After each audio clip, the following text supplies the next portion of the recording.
Welcome everyone to another one of these exopolitics commentaries where I get to discuss in a video podcast some issue that I think is very relevant to the exopolitics world today. And one of the things that I think really is important to emphasize is that there are many different extraterrestrial organizations that are visiting humanity, interacting with humanity, that we have many civilizations, and some of these civilizations, or many of these civilizations, belong to organizations, larger organizations such as the Galactic Federation, the Ashtar Command, and so forth. And I tried to map all this out in my book, Galactic Federations, Councils, and Secret Space Programs. So this book really gives you the historical background on the main extraterrestrial organizations that are interacting with humanity. And what I wanted to do in this podcast was spend a little bit of time on one of these organizations that is kind of like minimized or totally excluded from many people's discussions about the extraterrestrial civilizations and organizations interacting with humanity. And that is the Confederation of Planets. Now, why that is the case, I will give you what I think is my take on this. You are listening to Exopolitics Today with Dr. Michael Salla, your source for the uncensored truth regarding the human, extraterrestrial, global, and political agenda. Click the like button and subscribe to this channel. And now, here's Dr. Michael Salla. So, in my book, the Galactic Federations and Councils and so forth, Chapter 1, I begin with the Ashtar Command, and I discuss that organization, its background, and its focus on kind of like military style operations to protect the Earth and help humanity deal with some of the more negative races that we know are like the reptilians, the Orion Greys, and others that maybe see the Earth as kind of easy pickings for their deception. The next organization that I discuss in this book is the Galactic Federation of Worlds. Now, there is quite a long history to the Galactic Federation of Worlds. It goes back to the 1950s. The first references to such a federation was made. Of course, you had the famous Professor Haim Eshed reference to a Galactic Federation of Worlds that is interacting with the Trump administration. He actually used the term Galactic Federation rather than of Worlds, but we take it that that's what he meant. And certainly soon after that, we had the emergence of Elena Danaan into the public arena, and she gave us a lot more information of the Galactic Federation of Worlds. And based on statements by Elena, statements by Professor Eshed and others, one could easily reach the conclusion that the Galactic Federation of Worlds is the main extraterrestrial organization interacting with humanity. There are other organizations that exist that are kind of like seen as being more hands-off, more highly evolved, and so forth.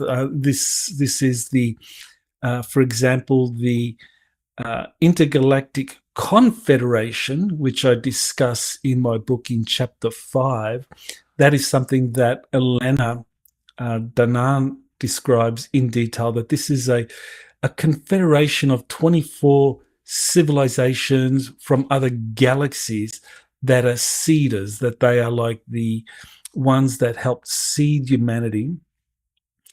and that she describes this in her book, The Cedars. And of course, there's also the Council of Nine, or the Nine, as maybe they are known more widely, and they are a more highly evolved civilization that actually advises the Council, the Intergalactic Confederation.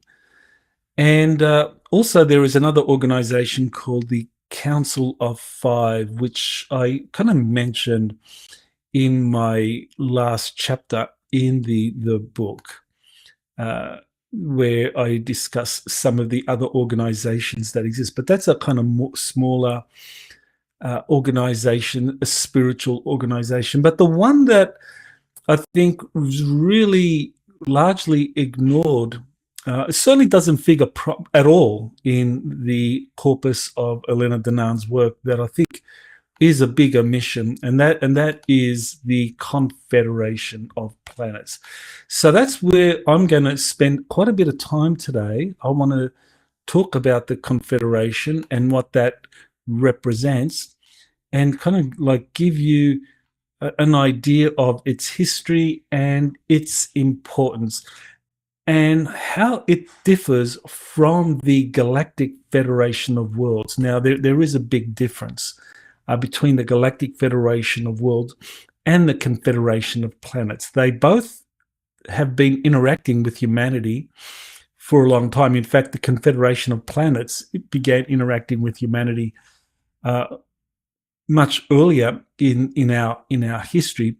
The Galactic Federation is something that is a kind of more recent kind of intervention on our planet. And so I just wanted to discuss the Confederation of Planets, because there would be some people that wrongly conclude that the Galactic Federation is the only game in town when it comes to the main extraterrestrial organization interacting with humanity. That while there are other organizations, the Intergalactic Confederation, which is a kind of grouping of galactic civilizations, the Council of Nine, kind of like these spiritual entities, and then you have the Council of Five, according to the work of Elena, previously called the Council of Seven, and it's kind of like changing in membership, but that is a kind of smaller organization that is largely organized out of the Orion constellation. Now, with the Confederation of Planets, what we have is another organization that is very different to the Galactic Federation. So let me begin by referring to the very first reference to the Confederation of Planets, and that is in the New York Dispatch of 1959.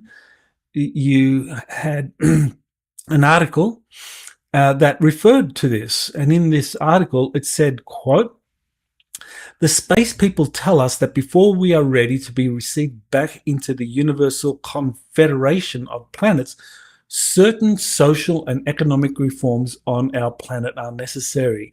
No kidding. I mean, that was in 1959. And back then, I think we still have social and economic reforms that need to happen on our planet. So let me go on and just read out to you select passages that I think are very helpful for understanding the Confederation of Planets. It is a more spiritually oriented galactic association that has intervened in human affairs in a very different way to the organizations described so far. Terms such as the Confederation of Planets, Galactic Confederation, Confederation of Light, and even the Galactic Federation of Light.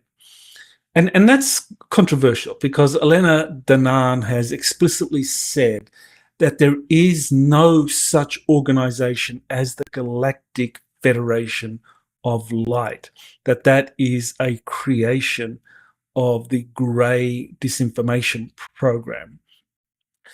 Now, to me, this is semantics, because personally, I look at a term such as Galactic Federation of Light, and it's an oxymoron, because a galactic federation is centralized. That's what the term federation means, whereas a confederation is decentralized. So if there's an organization that's based on light, love, and so forth, and you call it the Galactic Federation of Light, that tends to suggest it's a military-style organization. So anyway, the term itself, the Galactic Federation of Light, is something that you can take issue with. I certainly see a problem with it. But does that mean that the Galactic Federation of Light as an organization is something that is fictitious, something that is a product of the grey alien agenda, or the agenda of those that want to disrupt humanity? That's necessarily the case. It may just be people wanting to get in on the kind of the attractiveness of federation, because Professor Haim Eshed, he put that term on the map, People Federation, now, because of Professor Eshed's statement. So I can understand why people that are maybe working with one of these other organizations, whether we call it the Confederation of Planets, the Galactic Federation, the Confederation of Light, they might just kind of like appropriate the term Galactic Federation and add it to of light.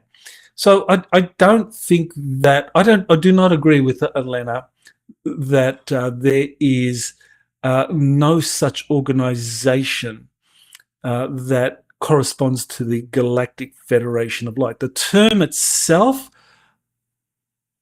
I think it is problematic, but it doesn't necessarily mean that there isn't an organization that kind of matches what people are saying about the Galactic Federation of Light. So let me go on to explain myself a little more here in terms of the some of the history.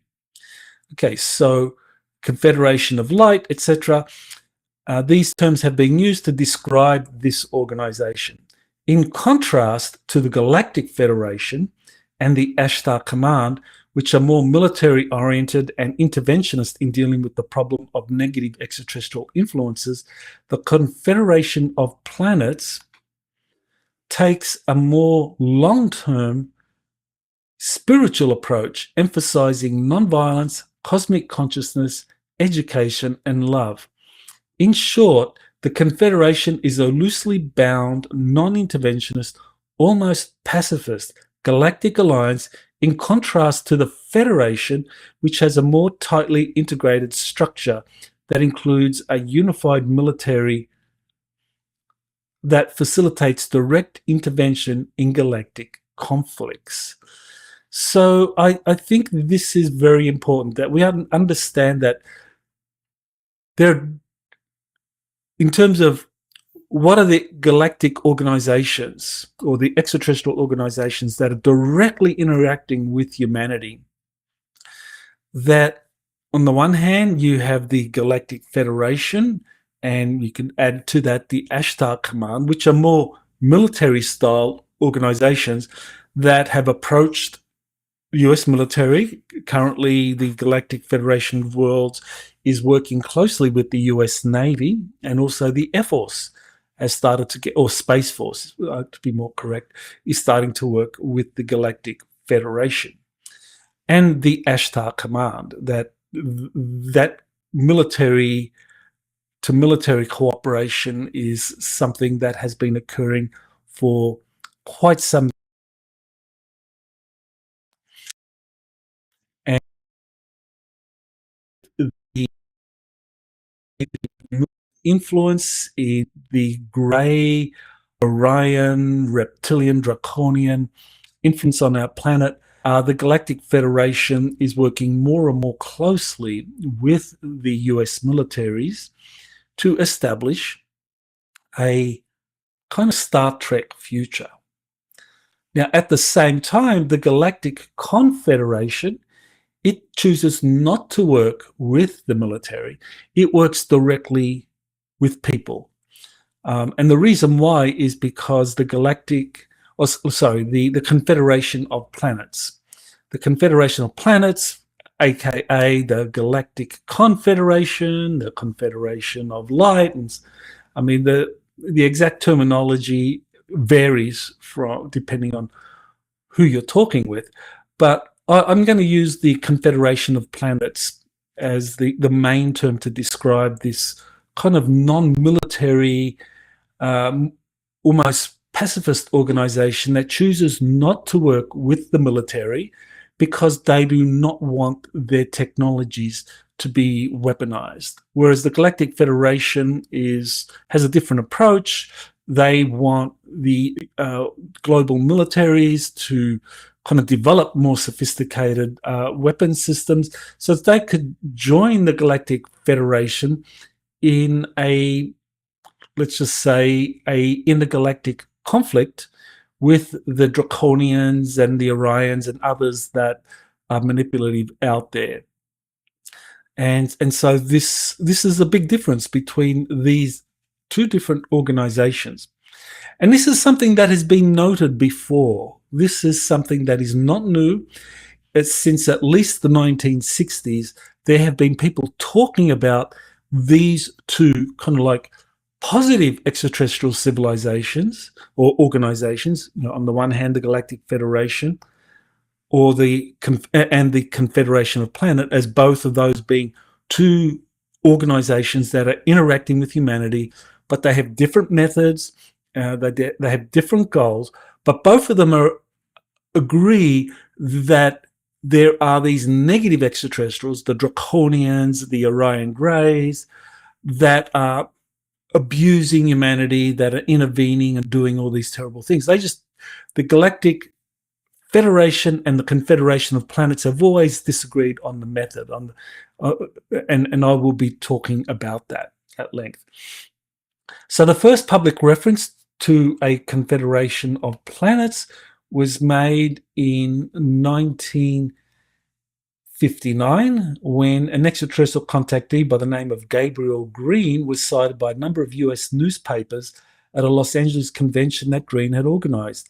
In the New York Dispatch in York, Pennsylvania, reported Green saying, "The space people tell us before we are ready to be received back into the Universal Confederation of Planets, certain social economic reforms on our planet are necessary." Okay, that was the beginning quote for this.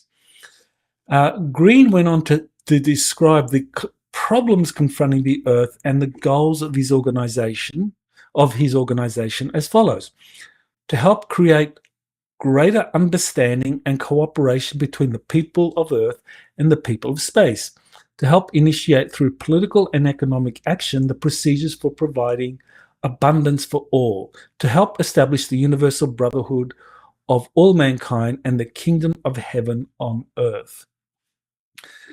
Okay, so Green said he had been contacted by members of the Confederation who came from the planet Corindor in the star system Corina. He said that members of the Confederation were walking among humans and helping raise consciousness to bring about the kingdom on Earth, the kingdom of heaven on Earth. So Gabriel Green was the first person to start talking about the Confederation of Planets. And here's a reproduction of the newspaper clipping that was the York Dispatch, where it actually said at the very last sentence down here, it says, "The space people tell us that before we are ready to be received back into the Universal Confederation of Planets, certain social and economic reforms on our planet are necessary." So that was in 1959. So that was when the public learned that there was such a thing as a Confederation of Planets. Now, Robert Renault was an 18-year-old amateur ham radio operator when in 1961 he began having radio communications with a group of extraterrestrials also claiming to be from the planet Corridor, which belonged to a powerful galactic organization that was intervening on Earth. Renault was told that there were two positive extraterrestrial organizations intervening on Earth to bring about a desirable future for humanity, and both had infiltrated Earth society with human-looking operatives embedded within major corporations, governmental institutions, and the general public. And this is something that I think is very important for us to understand, that there are two extraterrestrial organizations, positive organizations, that have begun infiltrating the Earth, putting their operatives on their planet, and that they have a hands-on approach. Now, these are different to those other organizations that I've mentioned earlier. Well, actually, the Ashtar Command also has had operatives on Earth. But they work closely with the Galactic Federation. So broadly speaking, there are two positive extraterrestrial organizations. So Robert Renault goes on to describe these. The first of these benevolent organizations is described as the United Worlds Alliance, which today we would refer to as the Galactic Federation of Worlds, which allowed the use of military force to bring about positive outcomes for worlds such as Earth, being threatened by negative extraterrestrial groups. So that's exactly how the Galactic Federation and the Ashtar Command operate. That you have these negative groups, the Draconians, the Orion Greys, and the Galactic Federation has used military force to kind of like reduce or remove those negative organizations in terms of their influence or hold over the planet. The second positive organization is called the Confederation of Planets, aka the Galactic Confederation, which takes a non-violent path to resolve galactic conflicts. Okay, so Renault goes on to describe how these two organizations interact with one another. These two positive galactic organizations collaborate when it comes to helping Earth free itself of the influence of two negative extraterrestrial alliances called the Omegans and the Syndicate, which are using the Earth in a proxy war against the Galactic Federation and the Confederation. The descriptions Renault gives of the respective behaviors of the hostile organizations makes them functionally equivalent to what we know of the Draconian Empire. So Renault refers to the Omegans, but we would say that that corresponds, in terms of their behavior, to the Draconian Empire, and the Orion Collective, and that corresponds to the Syndicate, which is what Renault describes. Renault explains that in addition to extracting Earth resources for their needs, the negative groups want to recruit Earth's military forces as mercenaries to fight in the galactic conflicts. And that's exactly how the Galactic Federation of Worlds has been operating. I have done extensive interviews and wrote a book about the testimony of William Tompkins, who served in the US Navy. He was a part of a Navy espionage program involving Navy operatives in Nazi Germany, where he learned about the Nazis working with the Draconian Empire. And later on in the 1950s, Tompkins started working for Douglas Aircraft Company, which had some operatives embedded within it that were helping Douglas develop for the US Navy architectural design plans for a range of ships that would be built by the Navy that would become, in the future, the Solar Warden program, with the intention of having the Navy and Solar Warden eventually joining the Galactics, or the Nordics, as Tompkins referred to them, but which I am pretty certain actually was the Galactic Federation of Worlds, in helping them wage or go to conflict against the Draconian Empire, the Orion Greys, and other negative groups throughout the galaxy. So this was happening in the 1960s as well. that people like Robert Renault were talking about this. Okay, and he went on to describe, and I quote from him, quote, "The Omegans, the Draconians, are creating a dispassionate, unfeeling military force to wage interstellar war and conquer worlds. Desensitizing mankind to the horrors of war is part of the process. The terrorists of 9/11 had the sort of cold, unfeeling, almost robotic dedication to death and destruction that the Omegans want to instill in us as a species. They might have done it in the name of their religion, but the goal is for mankind to become uncaring machines of violence and conquest devoid of any rationale other than insatiable thirst for power." So what Renault is talking about here is the Draconians influencing humanity through proxies such as the Nazis or terrorist factions to create humans as a kind of cold, unfeeling, to make that the predominant human cultural trait, cold and unfeeling, that would join the Draconians in their plans for interstellar conflict. Okay, so and William Tompkins, he talked about something very, very similar about the Draconians creating a proxy force through the Nazis. Okay, so according to Renault, and for those of you that want to go into more detail into what I say in this chapter, of course, it's all there in the book, Galactic Federation, Councils and Secret Space Programs. But I'm going to skip through parts of it so that I can discuss this chapter within an hour and give you some guidance as to what is really happening on Earth with these two different extraterrestrial organizations interacting with us.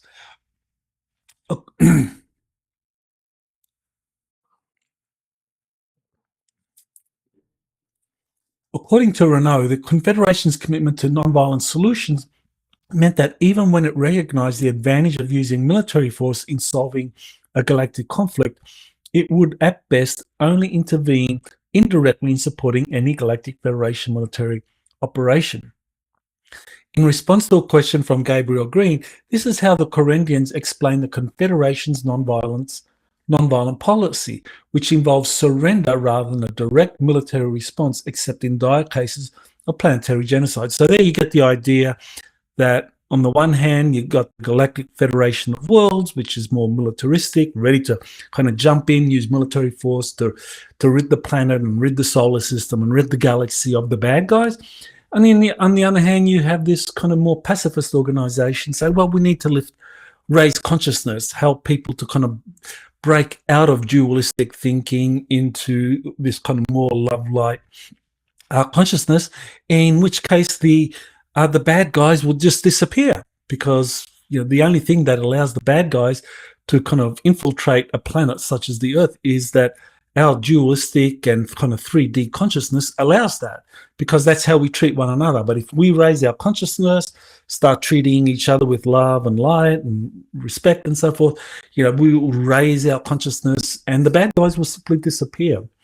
And it's a very nonviolent, very Gandhian principle. I mean, Mahatma Gandhi took the same approach to liberating India of British colonization, and to a certain extent, he succeeded in showing that this kind of nonviolent approach can succeed in international affairs.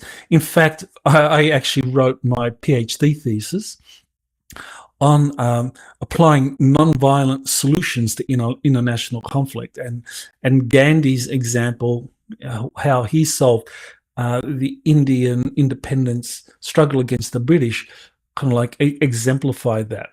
So it's no surprise that at a galactic level, you have the same kind of thinking. On the one hand, there are those that want to use military force to solve problems, and on the other hand, you have those that want to raise consciousness to solve problems. To be sure, The provocation that would force them to action would be considerably more severe than might be the case to instigate alliance or federation response. And given a choice, they would usually consider surrender. So that's the Confederation of Planets, if it would spare violence. They would never consider a retaliatory strike such as we made on the Megans or the draconian Sirius headquarters planet, and would in most cases not fight back unless the Confederation world was in imminent danger of total destruction. We have never seen their weaponry in use, but we know that it exists. So in other words, the Galactic Federation knows that the Confederation of Planets does have some very advanced weapons, but they have never seen them actually use them, because the kind of circumstances that would require the use of such weapons are so extreme that it's rarely happened, and that would be like an entire planet being threatened. That's part of the Confederation of Planets.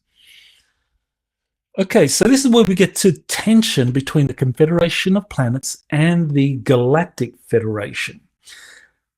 The Confederation of Planets' non-violent approach led to some resentment from members of the Alliance Federation, as can be seen in the following statement.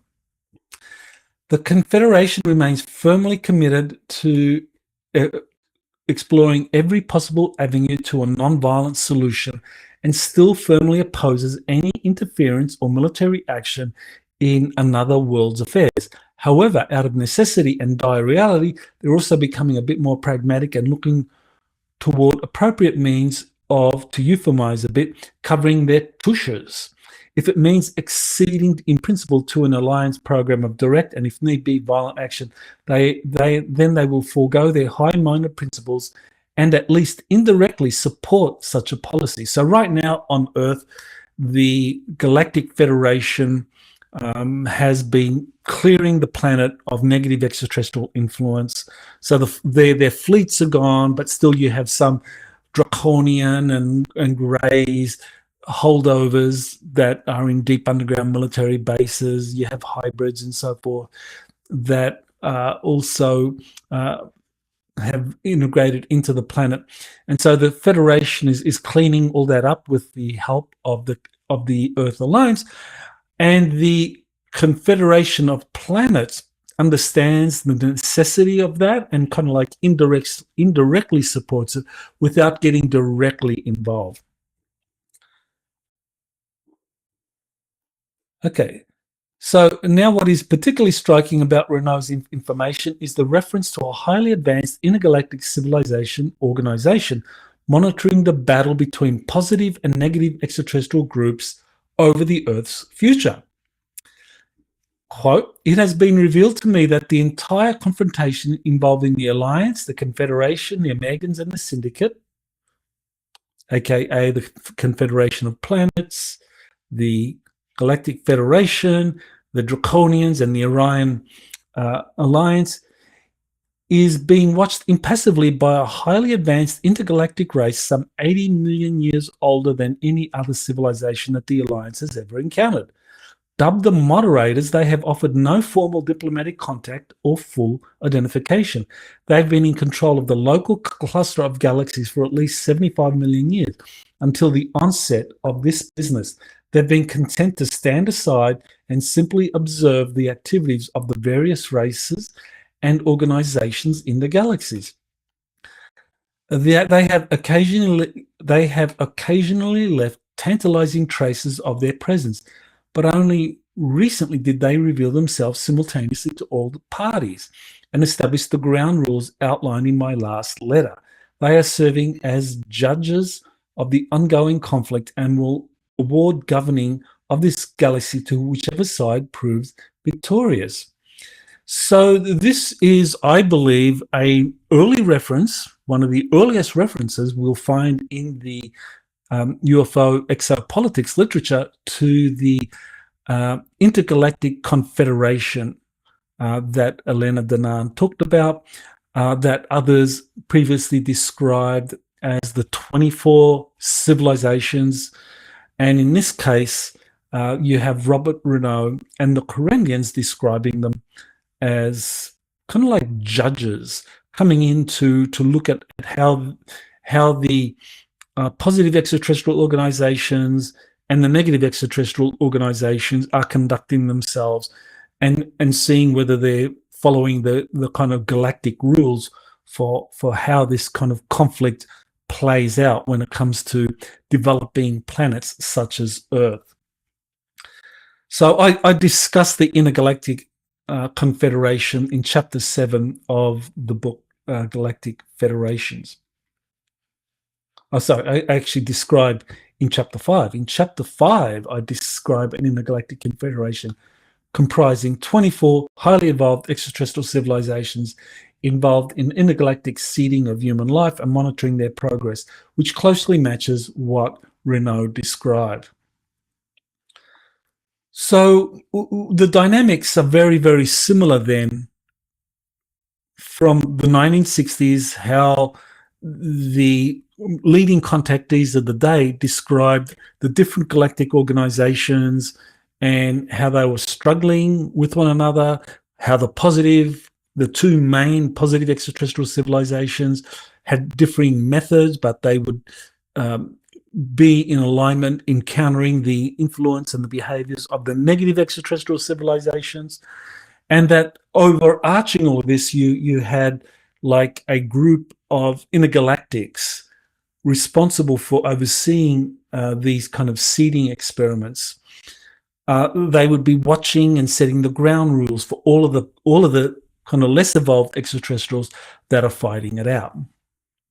Now, so in the 1960s, you had the Confederation of Planets first being discussed by Renaud and the Correndians. In the 1970s, you then had South American contactees coming forward talking about some very similar things. So let's look at South American contactees.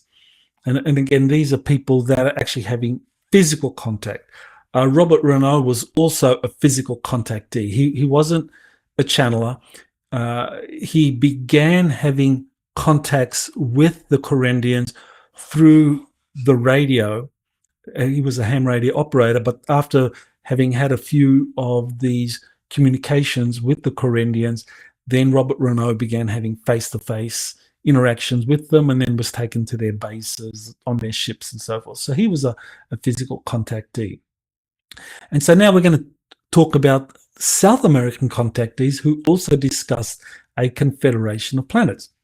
A decade after Green and Renaud began discussing a Confederation of Planets, the Galactic Confederation, aka, or some might say Confederation of Light, or Galactic Federation of Light, which to me is not such a precise term, but, you know, as I said, Galactic Federation is a very sexy term, and so maybe they're co-opting it to bring attention to this kind of more pacifist organization. I don't think that necessarily means the Galactic Federation of Light is a totally made-up organization. I think it could refer to this Galactic Confederation or Confederation of Planets. Okay, so Galactic Federation involved in human affairs. Contactees from South America also began discussing a confederation dedicated to encouraging spiritual evolution and moral development. The first and most prominent of these contactees has been Sixto Paz Wells, who was approached in 1974 by members of what he described as the Galactic Federation of Stars, or the Confederation of the Galaxy. So again, more terminology, but describing a kind of pacifist, non-violent organization with over 100 member civilizations from all over the galaxy that are interacting, intervening on Earth. So Sixto Paz Wells went on to he described this Galactic Confederation of Stars as like-minded extraterrestrial civilizations that cooperate with one another in protecting their worlds and introducing advanced spiritual knowledge to other planets. The Confederation is headed by a council of 24 elders, which Paz Wells described as follows. The Council of 24 Elders is formed by the highest spirit of beings who have reached a high degree of enlightenment and wisdom. These 24 masters from different worlds and higher planes of development have been designated by the mentors or regions the highest authority of the Council of the Central Galaxy of Andromeda, the Council of Nine from Andromeda, in charge of guiding different civilizations. So again, he's talking about an intergalactic organization comprising 24 different groups that are playing this supervisory role on the Earth for our evolution. And then, of course, the reference to a Council of Nine that works alongside or under the Council of 24 Elders, both of which act as higher supervisory bodies or oversight groups for an association of extraterrestrial worlds, the Galactic Confederation, is highly significant. Okay, in later chapters, I will discuss a Council of Nine that famed biophysicist Andrea Puharich first encountered in 1952.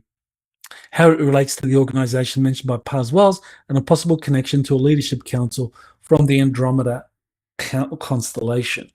So you have different terminology for describing extraterrestrial civilizations that functionally appear to be very, very similar.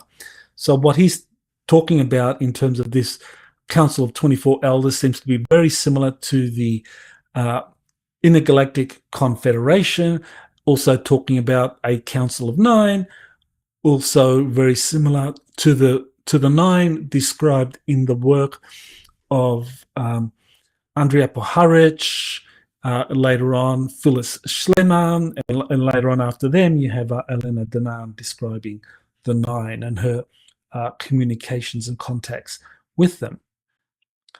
Okay, so Sixto Paz Wells describes the Galactic Confederation as having a major base on Jupiter's moon Ganymede. The role of Ganymede as the Galactic Confederation base in our solar system is also critical to understand.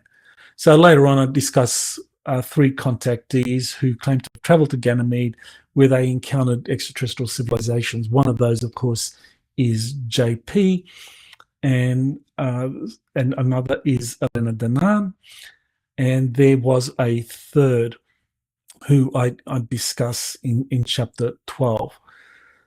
So in his book, The Invitation, Paz Wells describes a meeting he had with members of the Council of 24. Okay. Quote, "You, along with hundreds of other missionaries of the light, are being freed from organizations and structures that hinder the teachings of love and understanding. A new humanity is being forged today with the purity of your ideals. On this day, you have come upon the support of the profound love of the cosmic consciousness. Do not permit anyone to restrict spontaneity of your service. Be truthful and always work in the new humanity." So what's clear here is that Sixto Paz Wells is working with a very pacifist spiritual organization. He's not working with the Galactic Federation of Worlds. This has nothing to do with kind of military solutions to interstellar conflict or interplanetary conflict. The emphasis here is clearly on profound love of the cosmic consciousness. So they are exclusively focused on promoting cosmic consciousness.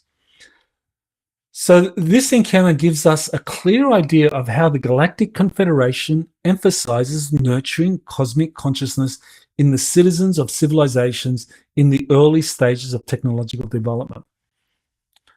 And Paz Wells explains how the Confederation regards the spiritual condition of the multiplicity of extraterrestrial civilizations operating in our galaxy and beyond. Not all alien races have reached a highly evolved spiritual state.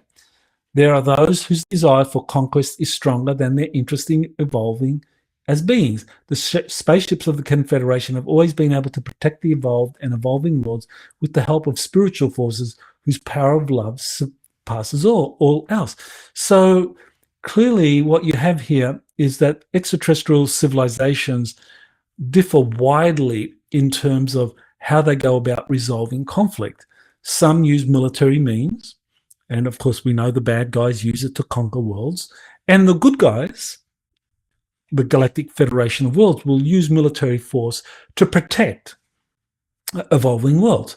And then you have the Confederation that rely on the power of love and spiritual forces to protect the planet. So they will come in and do what it is that they do, raising consciousness, teaching the importance of cosmic consciousness to that race, and helping them transcend the kind of conflicts or the oppressive behaviors of any negative groups that are there.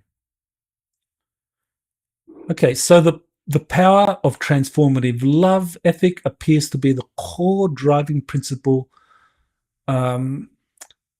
underpinning the activities of the Galactic Confederation. The idea of spiritual forces whose power of love surpasses all else in protecting worlds and resolving galactic conflicts appears to be a practical application of the love ethic as taught by historical figures such as Jesus Christ. It is worth pointing out that Mahatma Gandhi and Martin Luther King developed a practical application of a love ethic in the early to mid-20th century to resolve intractable social and political conflicts. So if you want to understand how this love, nonviolent ethic can be used to resolve conflicts, whether we're talking at a kind of societal level, at a national level, planetary level, at a galactic level, then the work of Martin Luther King and Mahatma Gandhi gives us some clear guidelines on how that can happen. And as I mentioned,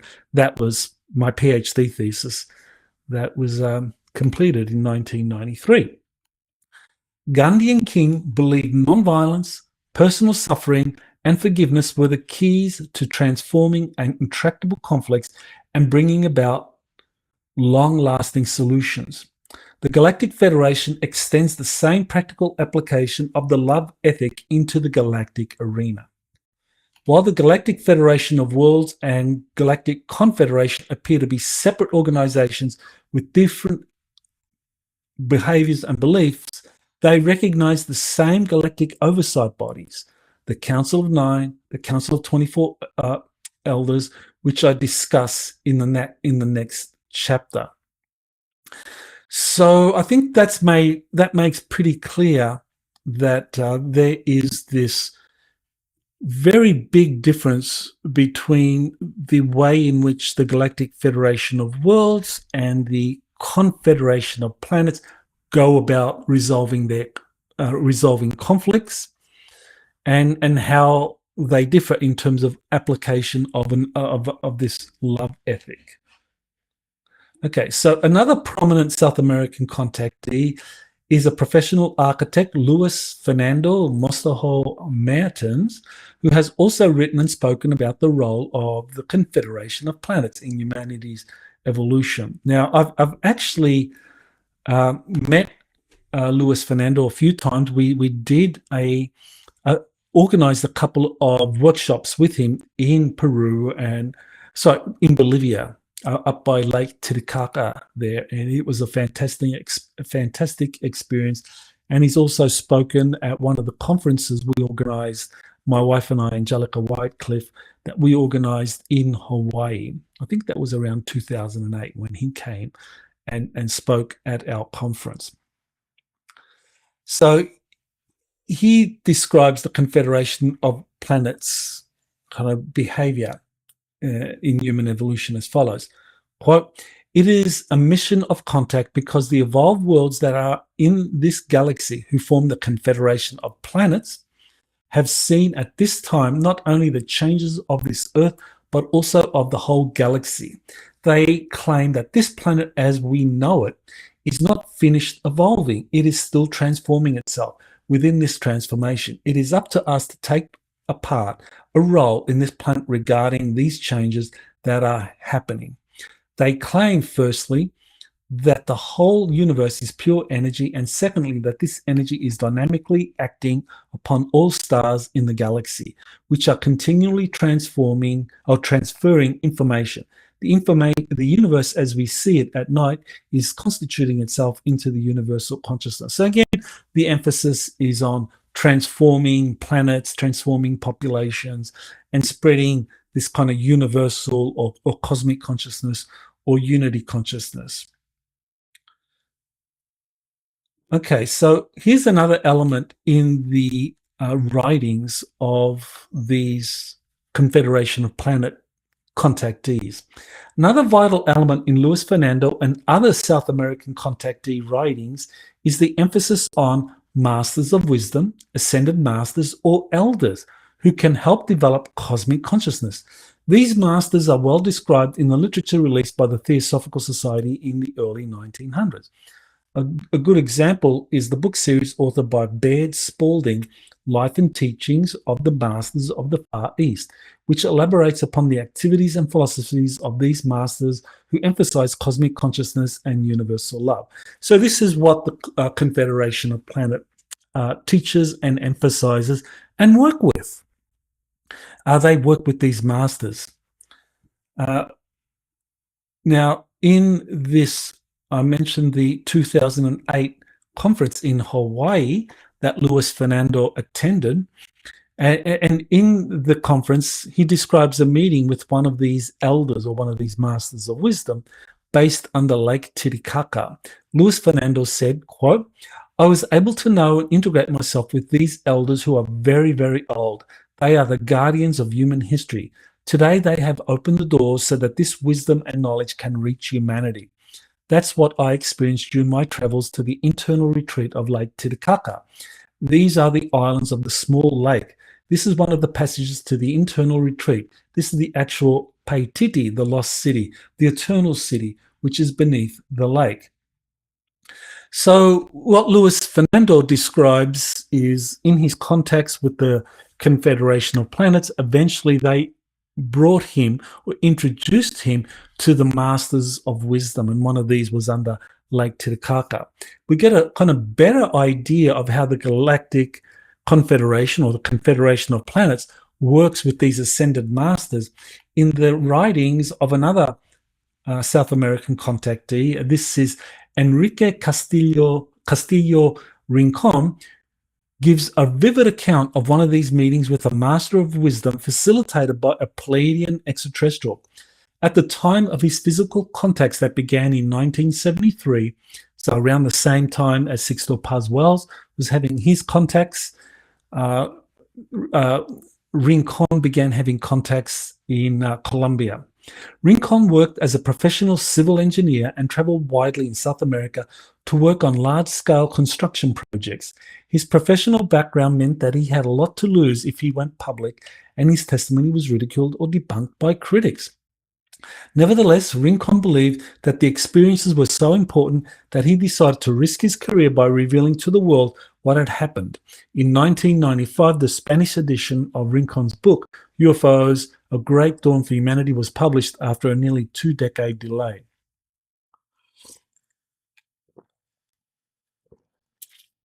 So Rincon began having experiences with the Confederation of Planets in 1973. And in one of his experiences, he described how the Confederation of Planets arranged for him and 24 other human contactees to have an encounter with one of these masters of wisdom. So I'll explain this now. Rincon explains that in one of his contact experiences, he and other human contactees, 24 in total, were taken to a remote location in the Andes where they were given ambassadorial training to prepare humanity for the truth about extraterrestrial life. A key component of the ambassadorial training was the development of higher ethics and consciousness as taught by the extraterrestrial visitors. Rincon's information reveals that the Confederation of Planets trained a select group of individuals for open contact, helping them to become emissaries ready for the day when the truth would be exposed to the world. And I actually quote what happened. So later on in this chapter, I describe the encounter that had been arranged by a Pleiadian who brought these 24 human contactees to somewhere in the Andes where they met one of these ascended masters or a master of wisdom. Rincon explains what happened when he and the others were taken to a cave located high in the Andean mountains. The instructor an extraterrestrial approached the entrance to a tunnel carved in the living rock and clasped his hands twice. I guess like that. He retired to one side, and the most incredible being made his appearance. We were astonished beyond description.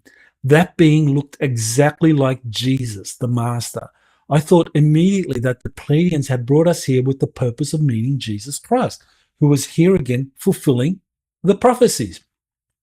When the Master of Wisdom addressed Rincon and the others, one of the first things he did was dispel their belief that he was Jesus Christ. I am not who you believe I am. My name is 1,000 names. Give me any, and that I am.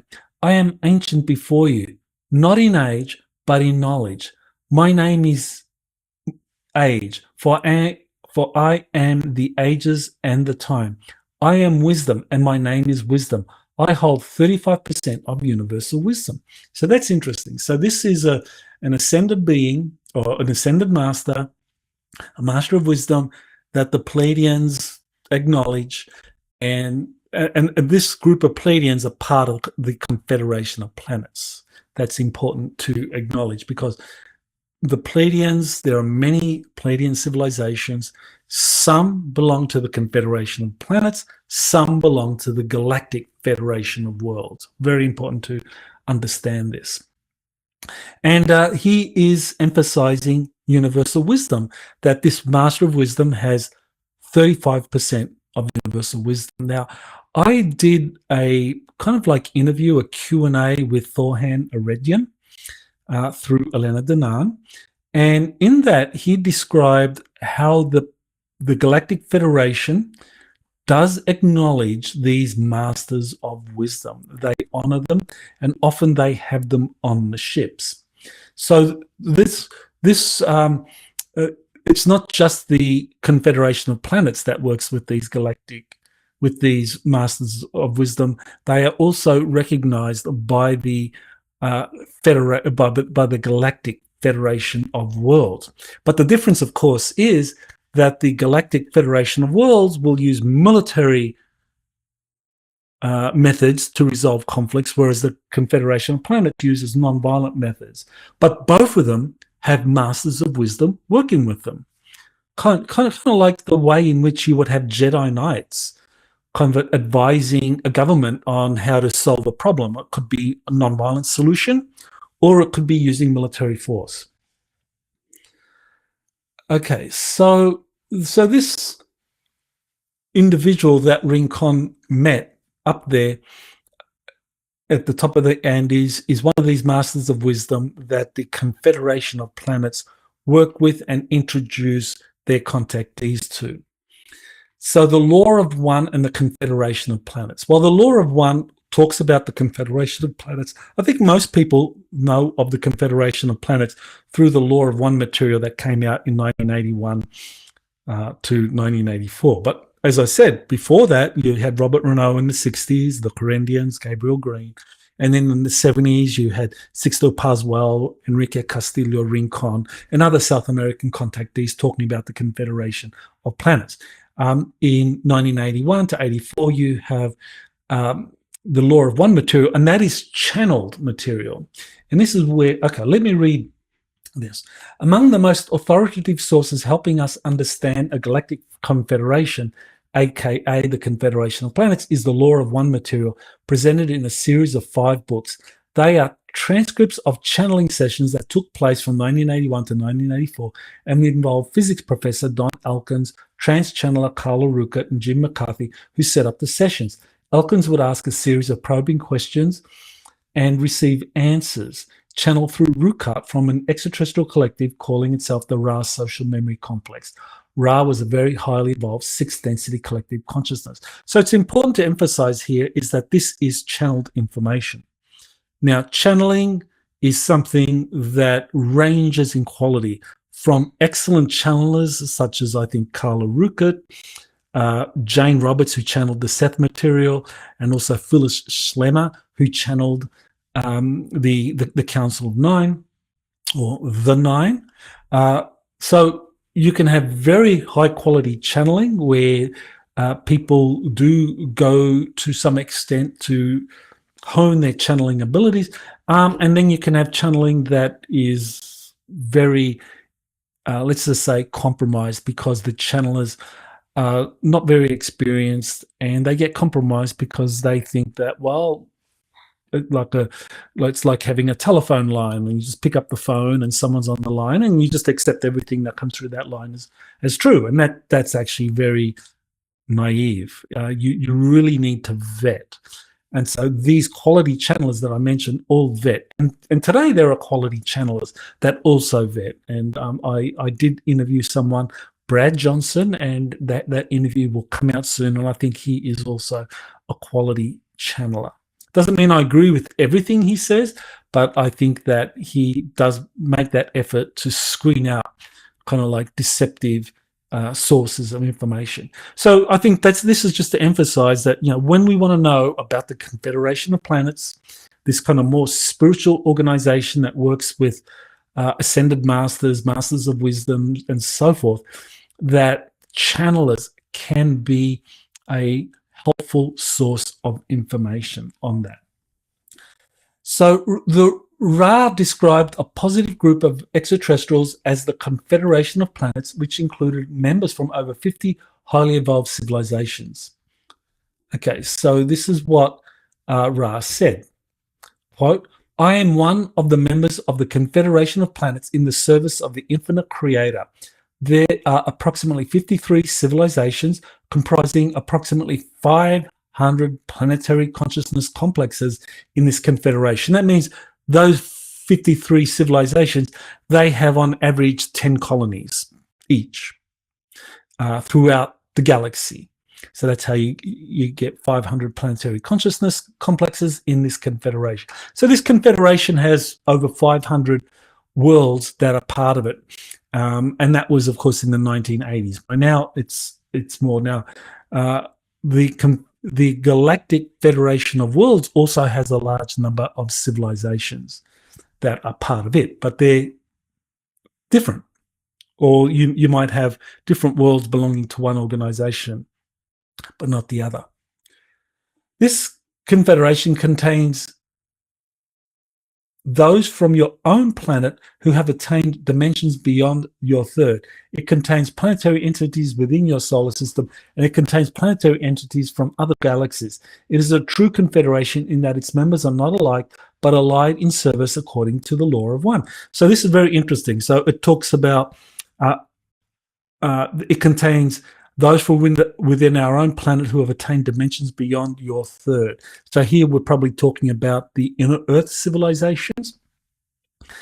And also it contains entities within our solar system. So we're talking about the Venusians, say those that live on Ganymede, civilizations that are maybe underground and so forth. And of course, planetary entities from even other galaxies. And it's a true confederation in that its members are not alike, but allied in service according to the law of one. So that, to me, is describing it as a confederation as opposed to a federation. A federation, as the term federation, as I mentioned before, means that you have a centralized system under which those that join the federation agree to. So those states that joined the United States of America, especially the more recent ones, whether we're talking about Texas, Hawaii, Alaska, New Mexico, all of those states that joined the United States of America did so knowing that there was a central federal government that had a monopoly on the use of force for solving problems, and they agreed to that. So they agreed that there would be this kind of centralized body that would oversee how that federation would use force. Now, a confederation does not have a central government, it does not have a military force. Kind of like if you look at, say, the European Union, that would be an example. At the moment, it doesn't have a military force. And that distinguishes the European Union from the United States of America, which is a true federation. So the European Union is, for the moment, a confederation. So similarly, there is the Confederation of Planets that does not emphasize, or that does not have a centralized military force, because it does not believe in military solutions to galactic conflicts. It solves galactic conflicts by raising consciousness, by bringing in these spiritual energies, kind of tapping into the masters of wisdom and so forth. And so this is how they would do it. They would, for example, if there's a conflict with the Draconians, let's just say there's a conflict with the Draconians, right? The way in which the Galactic Federation solves that conflict is like, okay, force meets force. And according to Elena Danan's information, right now the Galactic Federation of Worlds is kind of like taking over the Draconians' homeworld in Alpha Draconis, and they are just solving that conflict with the Draconians by military force. And of course, the Draconians have dispersed and they're waging kind of like irregular warfare throughout the galaxy. So Elena talks about that in her Star Mission, Star Weekly News updates, so you can find out more about that. But the way in which the Confederation of Planets would solve a conflict would be that you have a Confederation of Planets. They would like send one of their masters of wisdom to the Draconians' homeworld and say, we want to speak to your masters of wisdom. And so one of the masters of wisdom, an ascended master from the Draconians, would meet with the master of wisdom from the Confederation of Planets, and they'd solve the problem. They'd talk about it and they'd solve it. And like, okay, yeah, you don't do this, do that, and so forth, and we're all good. Okay, problem solved. And off they go their separate paths. So two very different ways in which you resolve conflict. So right now, I think we've gone for just over an hour. I don't want to go too long with these exopolitics commentaries. But what I wanted to do was to just kind of like emphasize that right now on Earth, there are two major extraterrestrial organizations that are interacting with us. On the one hand, you have the Galactic Federation of Worlds. Haim Eshed talked about it. Elena Danan talks about that. William Tompkins talked about a similar organization, and they're all about building fleets of spacecraft that can join the Galactic Federation, that can be part of the Galactic Federation. So the Star Trek future is part and parcel of how humanity comes of age as a galactic civilization, builds fleets of spacecraft that can join the Galactic Federation in beating back the bad guys all over the galaxy. But on the other hand, you have the Confederation of Planets, the Galactic Confederation, and the as I mentioned, the Galactic Federation of Light. Functionally, it does the same thing. Whether that term was just misappropriated or not, but I don't agree with Elena. When Elena said that the Galactic Federation of Light doesn't exist, people can misconstrue that to say that the Confederation of Planets doesn't exist, or the Galactic Confederation, as some of these South American contactees or the Corendians have described it, doesn't exist. I don't believe she's making that case, but I don't believe she talks about the Confederation of Planets very much at all, because I think the Galactic Federation of Worlds is a completely different civilization. They have a different way of solving problems. So why would they talk about the Confederation of Planets? I'm talking about the Confederation of Planets because that is much more in alignment with my own kind of like political philosophy and spiritual beliefs. As I said, my PhD thesis was on nonviolent solutions to international conflict. And when it comes to galactic conflicts, I wholeheartedly embrace what the Galactic Confederation or Confederation of Planets is doing. That is to raise consciousness, to help civilizations such as our planet achieve, whether you call it unity consciousness, cosmic consciousness, universal consciousness, but raising consciousness to solve the problems of our planet. Because once we solve problems on our planet in this way, then we can resolve the problems in the galaxy that way. And that is a very Gandhian principle. Like Mahatma Gandhi, he was asked, whether whether the Indian independence movement should take up arms and go to war against the British and achieve independence that way. And Gandhi was horrified. He said, no. We have to solve our internal contradictions as a society. We have to deal with how we treat minorities within our own society, like the untouchables and so forth. We need to solve conflicts non-violently within our own society, and then we can resolve the conflict with Britain in a non-violent means. And that's what happened. India became a shining example of how non-violent problem solving can be achieved, and by 1947, the British left India and granted it its independence without there being a violent struggle. And so I think the Gandhian principle is very, very, very, very relevant. So that's it. I just wanted to clarify for people that are a little bit confused over which galactic organizations are helping humanity, which ones we can support. Personally, I support both. I think that there is a place for the Galactic Federation of Worlds. I have supported the Star Trek future in the past. I've written a book about it, and I still support that.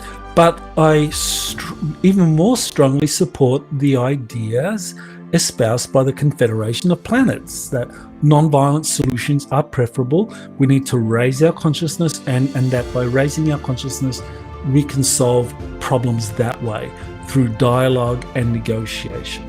So that's it. I'm very happy to have presented this material to you. As I said, all of this can be found in Galactic Federations, Councils and Secret Space Programs. So thank you for watching, and aloha. You have been listening to Exopolitics Today with Dr. Michael Salla. Please remember to like, share, and subscribe to this channel. Join or start a conversation in the comments. Take the time to explore the vast library of best-selling books, webinars, and podcasts by Dr. Salla. Visit exopoliticstoday.com.